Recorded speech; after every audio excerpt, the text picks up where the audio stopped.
Welcome, everyone, to Stepping Into Your Leadership. I'm your host, Courtney. Our goal here is to give you some actionable takeaways that will help you lead your teams. Thanks for joining us on this leadership journey. Let's get started.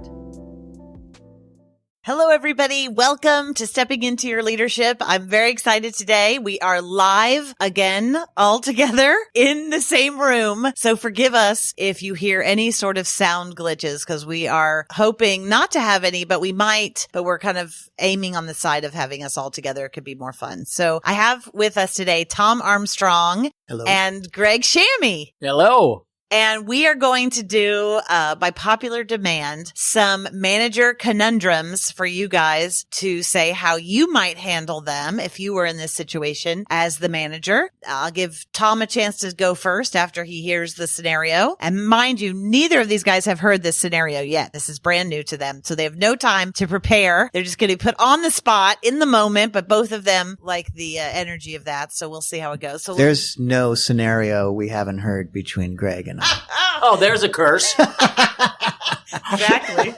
All right. Well, here we go. The first one, I'll let Tom go first, and then Greg, you can, argue with Tom, add on, whatever you want to do. And if you're at home listening or in your car, think about how you might handle this situation, either similar to either one of them or differently. All right, here we go. Ready? The meeting monopolizer. There's a manager on your team who always has something to say, and usually it's insightful, but they're dominating meetings, speaking over quieter team members, and unintentionally shutting down discussion. You've noticed others kind of holding back, and the energy in the room has shifted.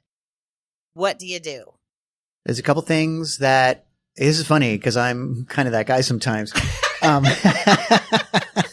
So this is what I recommend other people do when I'm doing that. No.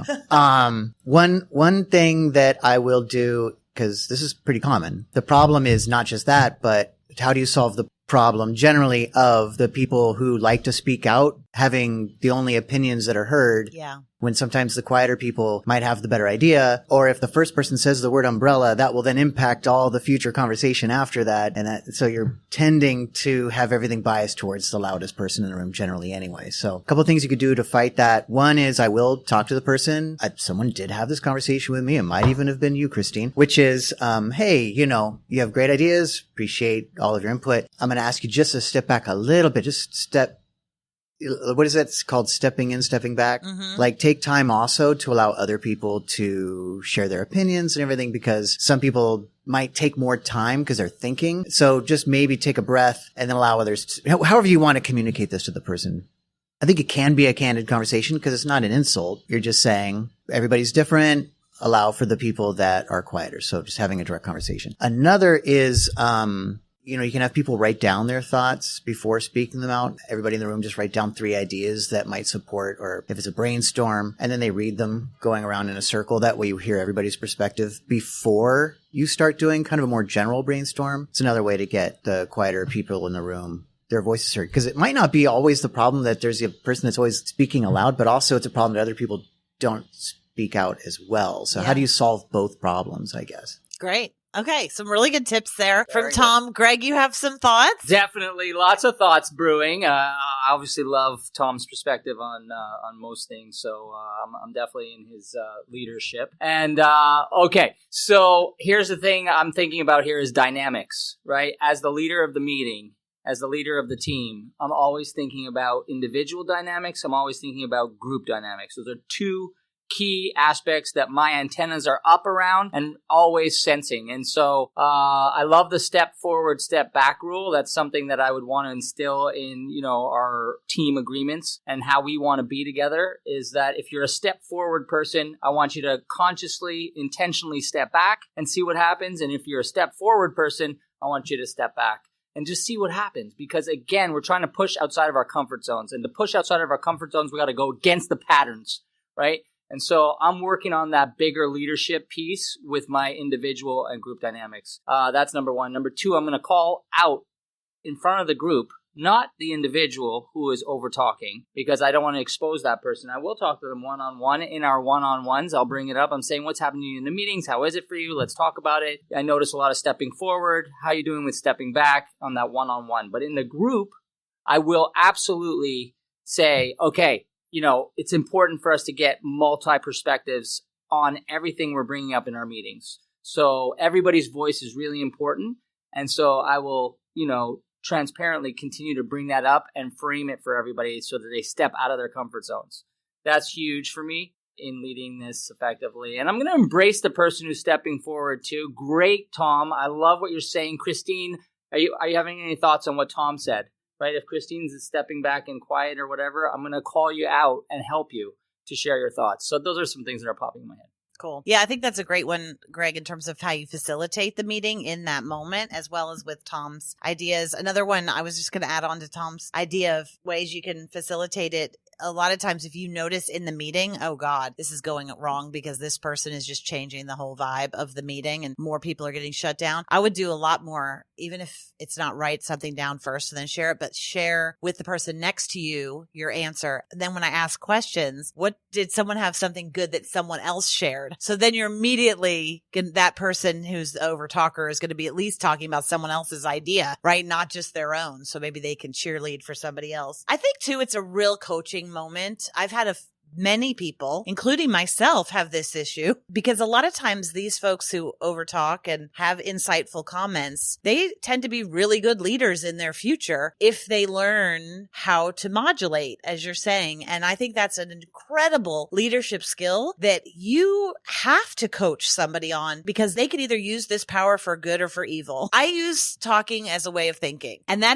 it was a real eye-opener for me when someone explained to me that most people think first and then talk, because I just assumed everybody used talking as a way of thinking. And so that was a really good coaching moment when someone said that to me, because then I go, oh, I need to give people a moment to think and then be able to put their words together. Whereas I kind of just improvised my way through it, and most of it sounds like garbage until I get to the good point. But I'm okay with that.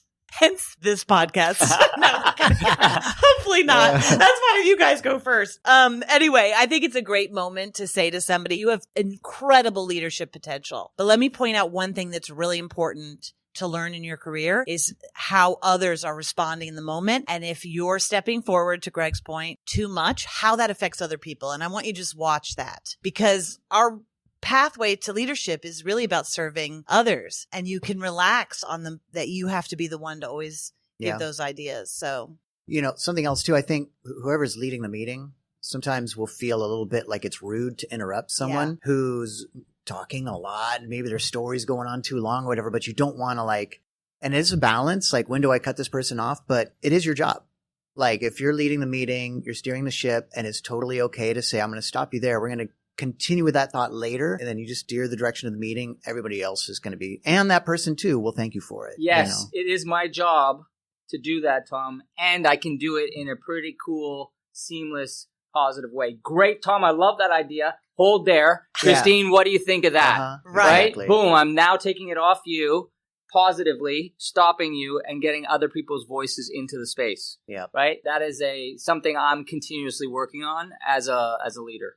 Yeah, it's a facilitation technique that really makes a difference in your meetings, because people are bringing how they felt in that meeting to your next one and so forth. So they're just going to continue to be like, oh, Tom's just going to be the one to talk. Let me sit back and watch this happen, And you want to have that sensitivity as the leader where you are really you're looking for the ball. Right? You're looking for the ball to drop, to move to the right, to the left. Like, you're on your toes. You're in that ready position. You're ready for a pass, right? And you're looking for it. And then it is my job to pick that up and move it around. I love it. Okay, guys, here's another one. I'm going to go to Greg first for this one. And so get ready. Here you go. The team that's missing the mark.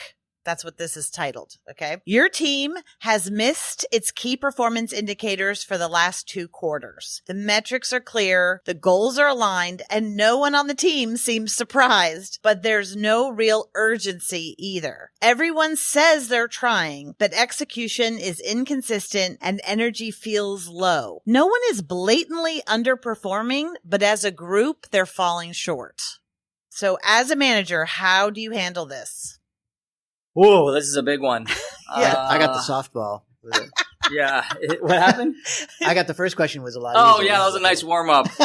No, this is great because again, this is real. This happens, and again, as the manager, I have to be looking at this. I have to be dissecting it. I have to be really trying to figure out what's happening on the page. And then the key moment for me as the manager is then to take my planning, my work, my preparation, my research, and go to the team and get their perspectives on what's happening. So the keyword transparency is coming up. Okay, we have our goals. We have our KPIs. We're missing them 2 quarters in a row. Let's look specifically at what that looks like. This, and this is being missed. You know, I'm noticing X, Y, and Z, inconsistency, energy low, whatever it is. What's happening? I want to get your thoughts on this. I want to get your perspectives on where the ball's dropping and what we can do to repair this and really go after it in a way that's going to allow us to succeed. So that's number one. And I want to get their viewpoints on it. I want to share all the information. So those are 2 key things that come up for me just listening to this scenario. Cool. Tom, you got any thoughts? Yeah, I mean, I really agree with Greg. Getting their input is very important because you're going to come to it with all kinds of assumptions. Often managers might assume that it's laziness, might assume that there's someone doesn't care. And that's your own laziness coming to those kind of conclusions if you're not really looking into it deeply. So sitting down with the team and trying to find root causes. You can do a root cause analysis for this. It's going to be very important. So definitely, yes, Greg. This is also the kind of thing that involves just a lot of hard problem solving for everybody. It's harder to sort of say, well, here's your solution to this, right? Because things go wrong for all kinds of varieties of reasons. So you really do need to put on your problem solving cap and be creative. But I would say assume that it's probably not laziness. It possibly could be something like that, but I would say it's probably there's something. Are the benchmarks achievable? And what are realistic benchmarks? Sometimes it's how do we get to that level in stages? Like, I don't know if this is a brand new team or if there are new team members, if they're really experienced and there's a drop in performance relative to previous years. That's going to be something I try to figure out. What could be contributing to that? It could be all kinds of environmental stuff that I haven't taken into consideration. So that's why I was like, this is a hard one because it is hard. There's a lot of factors. Because, really you don't know. Is it a KPI problem? Like you said, are these way out of whack for whatever's going on in the world? They've just kind of lost, like, there's no way we're hitting these anyway. So what, that feeling that kind of comes over you if they're too crazy? Or is it a culture problem? Like, do you have something that you don't realize that's going on? Or is it just one person that's causing problems behind the scenes that you don't know? I think it's interesting because I think that, Greg, when you say we should talk about it as a group, that's certainly, I think, in a very high performing team, that's the answer. I think in a team that might be lagging, I was just checking with myself, would I do that? And I hope I would, but I think there's also part of me that probably would, in our one-on-ones with each individual team member, try to suss out their thoughts so that if there's something I don't know about, they may feel worried about adding to conflict within the team, that they might feel more comfortable saying one-on-one. 100%. And that was going through my head as well, is that I'm going to touch base with everybody we coach, by the way. Every manager, every director, every CEO always has a couple of people that are all-stars on their team. And so I would be checking in with my all-stars who are hitting their KPIs also to see what their perspective is on why we're missing as a team, right? Because those players who are performing at optimal levels are going to have some insights and that are different than mine. So I think that one-on-one piece is huge in my preparation before I have that team meeting. Yeah, and I think it's tricky because you don't want to turn them against each other. You don't want it to seem like, tell me who's not performing. It has to still feel like a team problem, not an individual problem. But I think it would be interesting to pick their brain about it. There's a lot happening, changes in supply chains right now, for example, and that could create all kinds of chaos in the productivity of a team. And it might be a situation where people can blame that for why things are slowing down rather than saying, okay, there's a change in our situation right now as a company. How do we navigate around it? You noticing the change and leading the conversation might be the thing that get them to be creative about it rather than just saying like, well, we don't have widgets anymore. The widgets have gone up 100%, tariffs or something's happening that's creating an issue with our widgets. So, okay, so what do we do now? I guess would be like what you're seeing is a indicator of something deeper, which is again why I think familiarizing yourself with some of the root cause analysis techniques and actually leading that conversation would be good. And you can just Google that. Yeah. How do I do root cause analysis? I think that it's an opportunity. If the energy is feeling low within your team, after you've done this sleuthing a little bit, back to our earlier question, it comes to a great meeting facilitation where maybe you get out of an hour meeting and you say, we're going to do a little bit of an offsite or something, and we're going to really approach this, and even bring in an outside facilitator sometimes, just like Greg Shamie or Tom Armstrong to help facilitate the group so you can be a part of it and watch, because it might be you that's affecting it. You know what I mean? You never know. Yeah. And then see if they do some sort of like design thinking methodology or something that changes up the energy to your point, and like shifts it around, and maybe they go for small wins that, you break up those KPIs, something that like energizes the team. They need something. They need a shot. Yeah. I mean, and the actual talking about it in front of the team, with the facilitator or with you as the coach, is really saying, okay, we're being outplayed, right? The other team is controlling the ball. They're keeping it away from us. And what can we do in the second half that's going to change the game? So they need that. They need to know that we're losing. They need to hear it, right? And they need to strategize on what they're going to do in that second half to change the equation of the game. And it's my job as the manager to create that environment where they get excited and have something clear to go after. Yeah. Love it. Okay, guys, thank you so much. This was great. We're going to come back. We're going to do these all throughout the summer too. So we'll have other opportunities to have you back, maybe even next week, with some more management challenges for you to help people overcome. So thank you so much. Thank you. Thank you. Pleasure. Thanks, everybody, for listening. I'd like to give a special shout out to our podcast producer, Richard Francisco. Check out our notes for any details. And if you get anything out of this, please follow us. And if you enjoy it, please take a moment to rate us or write a comment. It will mean the world to us. We'd love to hear from you. And if you just can't get enough, follow me on TikTok and check out tlpnyc.com/podcast for more information.